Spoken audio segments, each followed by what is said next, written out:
Gracias por estar ahí, como les digo habitualmente. Nada de esto tendría sentido si estuviera clamando en el desierto.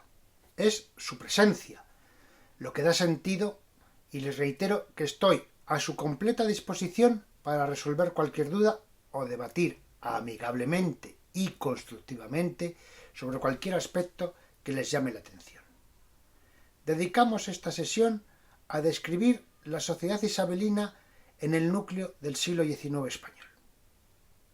Empezamos.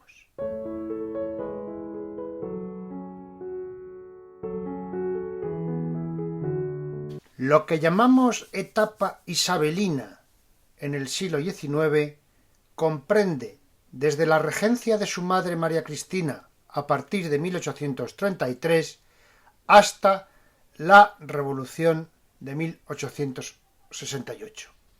En esta etapa se consolida el Estado liberal y lo que vamos a ver a continuación son las características de esta sociedad.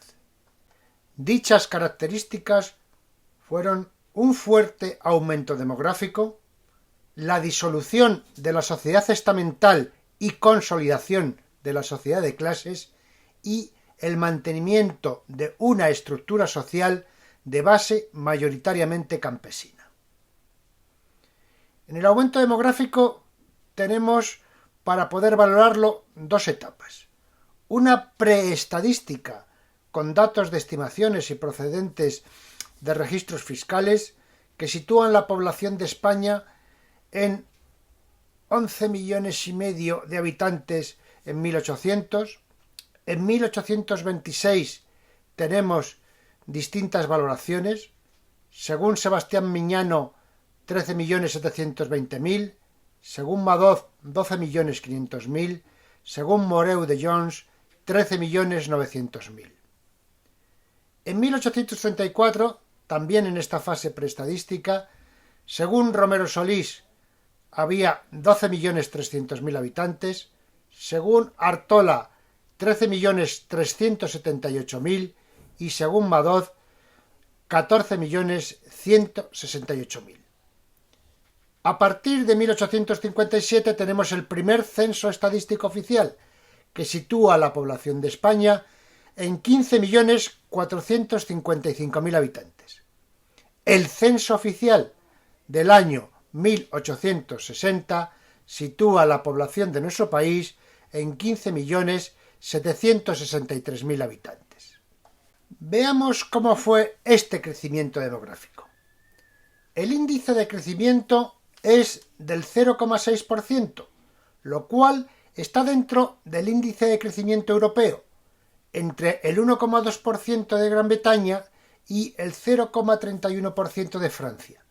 Se pueden establecer dos momentos de inflexión.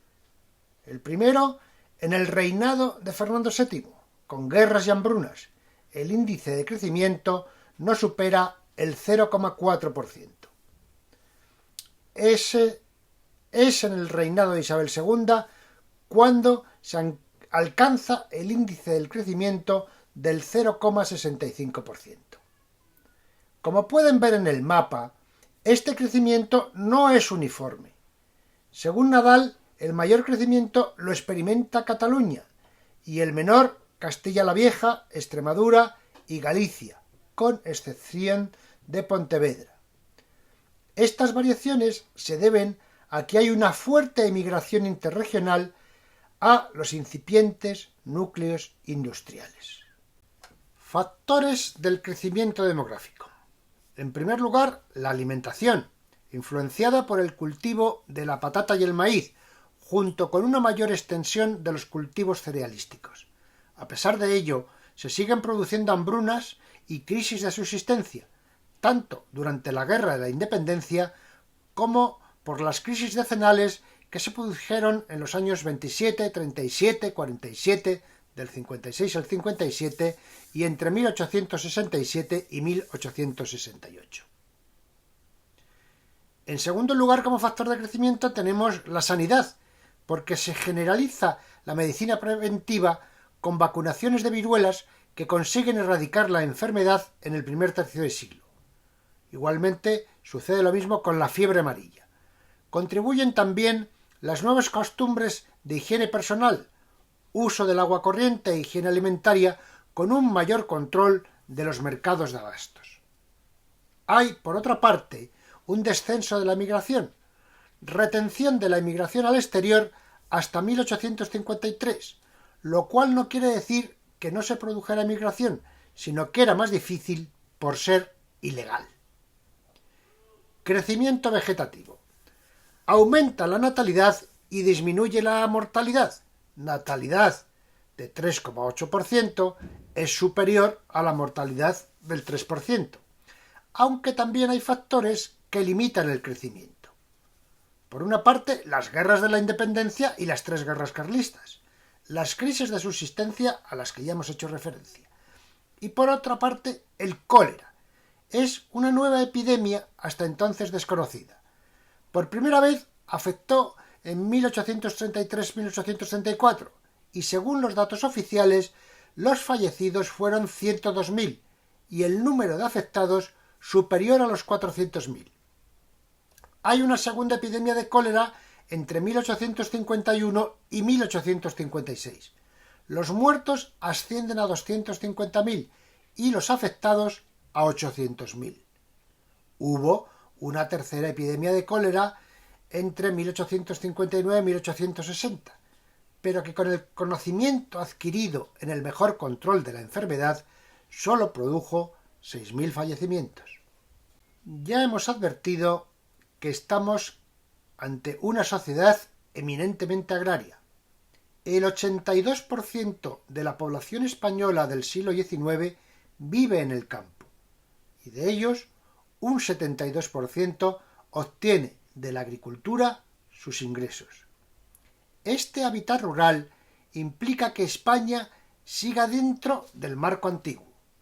En 1860 solo 4 poblaciones superaban los 100.000 habitantes. Madrid era la mayor de todas, con 236.000 habitantes en 1853. Barcelona, 215.000 en 1850.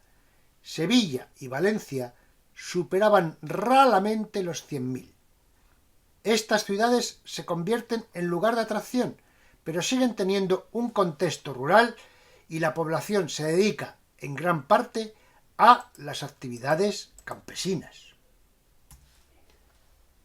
En el mundo rural, destaca José Miguel Martínez Carrión, no es un mundo compacto, sino heterogéneo, formado por grupos sociales con diferentes actividades económico-productivas y entornos diversos, montañas atlánticas, montañas mediterráneas, llanuras, valles fértiles, secanos, zonas extremadamente áridas.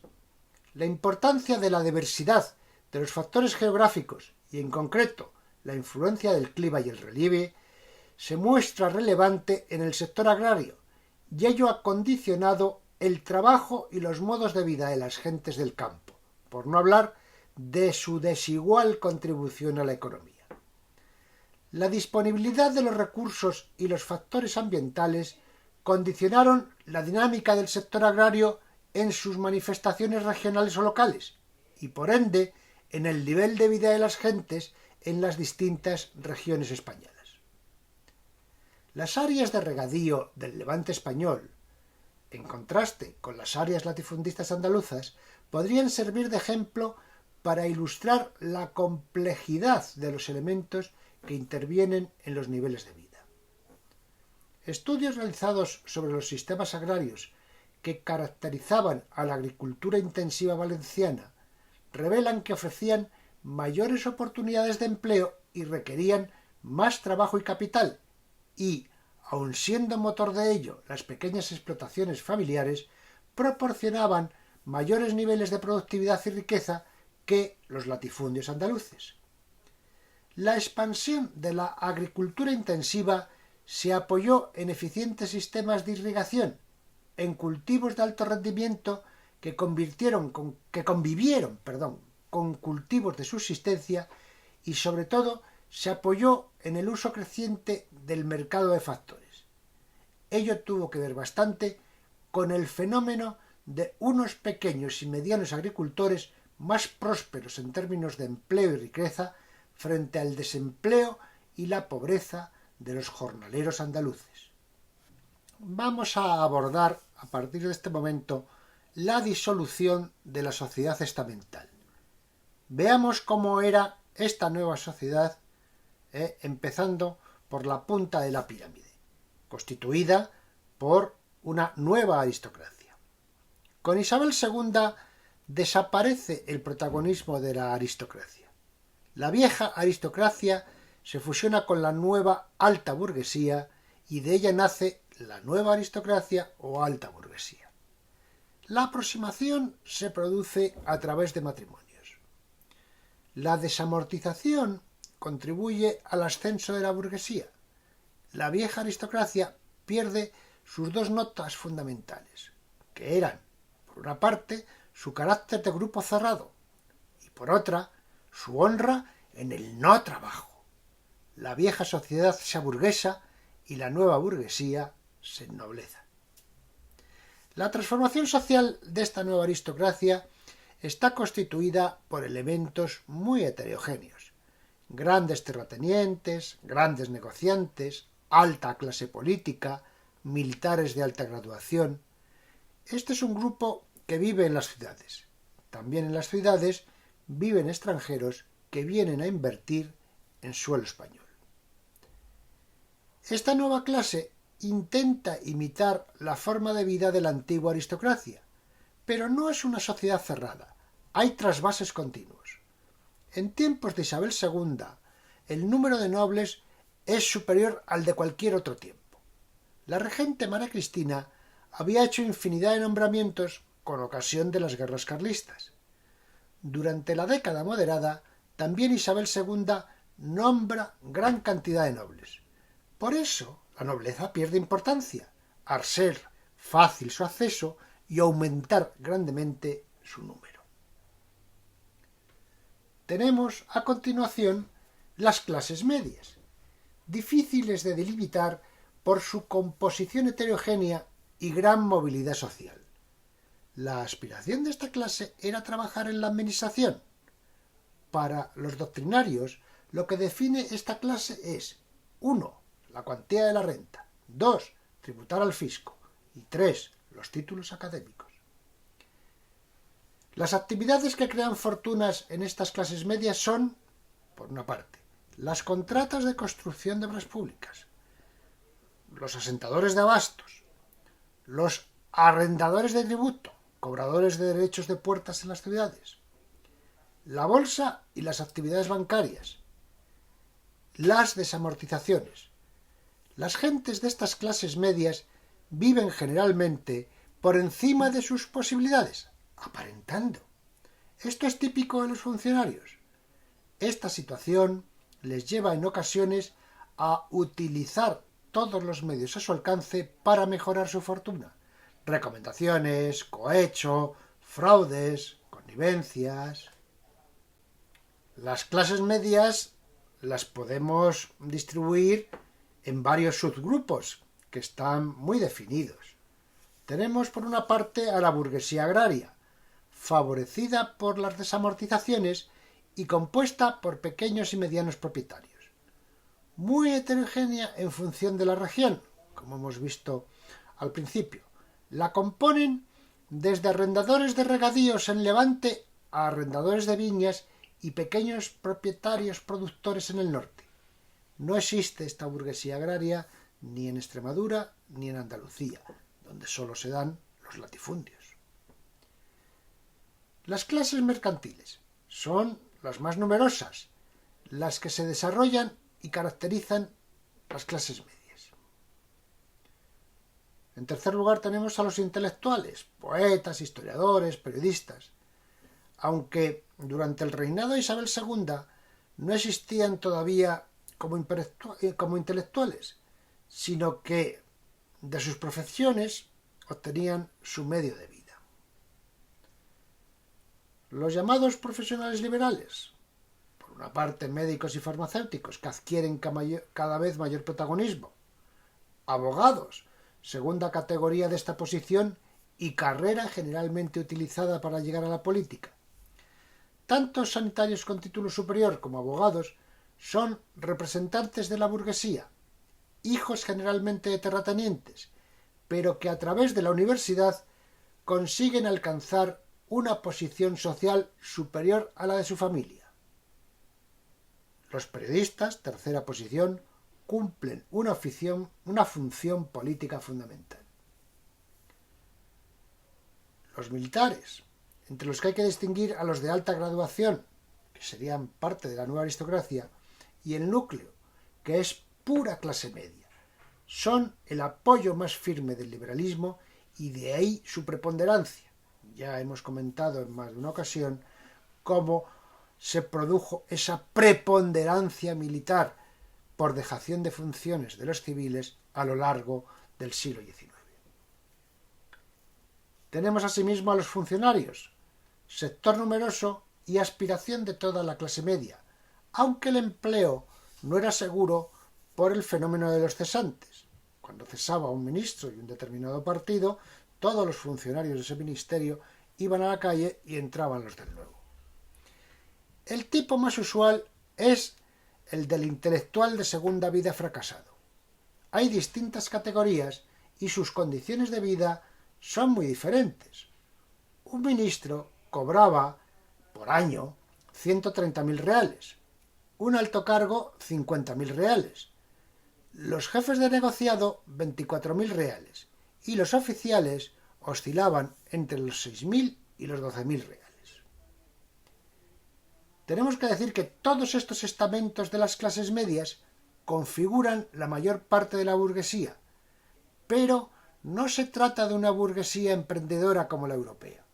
Aquí mantienen sus propiedades agrarias como un seguro, como un paraguas, e invierten en la desamortización, pero comprando en tierras. Rara vez invierten en la industria. En el escalón más bajo tenemos a las clases populares, que tienden a la proletarización tanto en el campo como en la ciudad.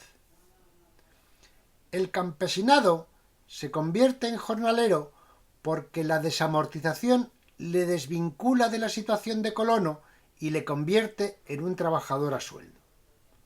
Dentro del campesinado hay grandes diferencias.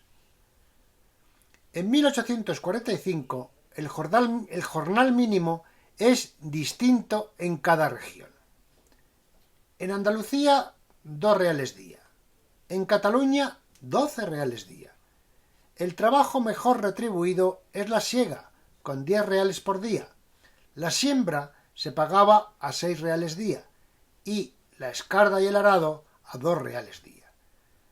La jornada laboral, de una gran dureza, era de sol a sol. La proletarización del artesanado versus industria es consecuencia de la desaparición del régimen gremial. Tengan en cuenta que el Estado liberal primaba fundamentalmente la libertad del trabajo, la libertad de empresa y que por tanto todas las estructuras del antiguo régimen ligadas a las concesiones reales, a los gremios, a ese tipo de beneficios hereditarios, es lo que desaparece. Los pequeños talleres desaparecen ante la fábrica, a donde van a parar también los pequeños propietarios, ahora convertidos en obrero. Otros pasan al servicio doméstico o al transporte. Las diferencias están definidas por el salario. Mientras que un obrero especializado cobra 14 reales al día, un peón cobraba 4 reales al día. La jornada laboral era de 12 horas. Por otra parte, en la industria se emplea abundantemente a mujeres y niños porque se les pagaba menos. Como conclusión, ¿cuál es el balance de la sociedad isabelina del siglo XIX? Pues se produjo, por una parte, un distanciamiento económico de las clases, cada vez mayores desequilibrios. Se produce un lento despertar de las clases medias, pero aún sin consistencia ni fuerza para ser un factor de equilibrio. Hay igualmente, un desequilibrio educativo, incluso dentro de las clases medias. Se da, asimismo, una preocupante degradación de las condiciones de vida de los menos favorecidos, sobre todo de campesinos y artesanos. Y por último, podríamos hablar de una pérdida de rigidez con respecto a la sociedad estamental. Desaparece el respeto hacia las clases altas que había en el antiguo régimen y se avanza a una mayor rudeza en las relaciones entre clases que estallará finalmente con los conflictos sociales de finales del siglo XIX e inicios del XX. Les agradezco su atención. Espero que con lo comentado tengan una idea más precisa del siglo XIX español, un antecedente de nuestra sociedad cada vez más próximo. La próxima sesión la dedicaremos a la llamada Revolución Gloriosa, el breve reinado de Amadeo de Saboya, el fracaso de la Primera República Española y la restauración de la dinastía borbónica. Vamos mejorando en la pandemia, según parece, pero por favor, no bajen la guardia. Cuídense